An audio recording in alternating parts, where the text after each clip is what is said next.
从7月1号开始，有许多新法上路了，其中包括带薪病假法，这将会影响到全美民众的工作。因此呢，东森新闻不只是提前请到了劳工法律师蒋佩芳，一连5集详细的解说完毕。这面对华人生活上，包括像是结婚、离婚、亲子法律的归属以及家暴等问题，又该怎么办呢？东森新闻法律你最大单元要继续请到这蒋佩芳律师来为您做详细的说明。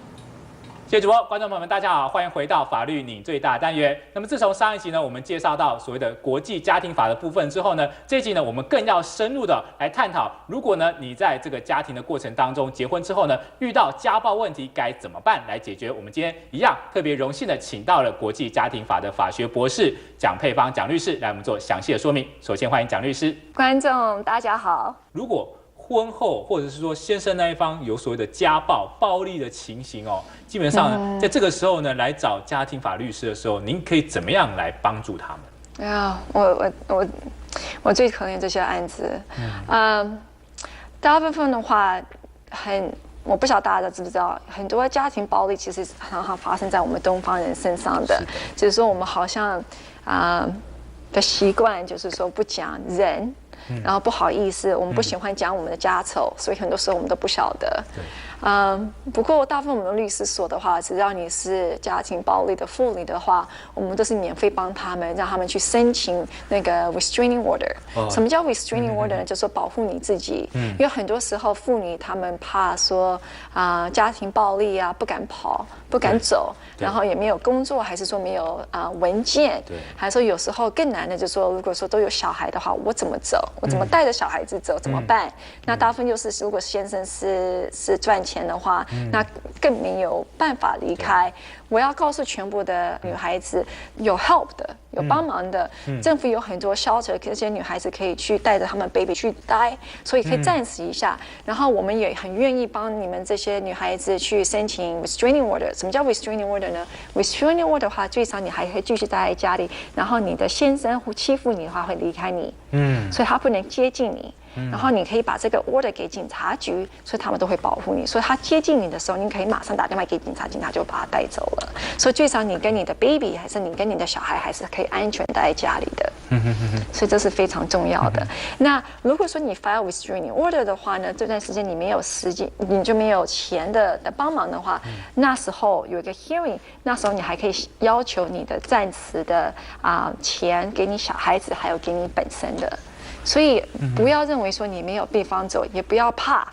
有很多很多的option，对。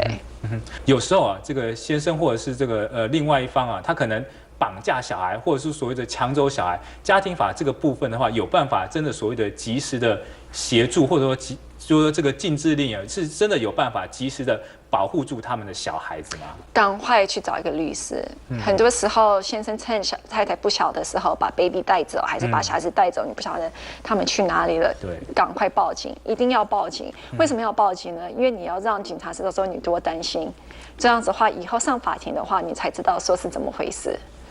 你可以跟法官讲说你那天的情形怎么样，你先生是怎么做的，这是好的，因为这样的话以后你拿 restraining order 的话还是比较 OK， 还是说那个 child custody 就是小孩子的监护权的话，你也会上风的，因为你要让法官知道说你那天怎么回事，你回来的时候是怎么回事，小孩子不见我很着急 ，police report 要马上 file， 然后隔一天赶快去上法庭，赶快 file a temporary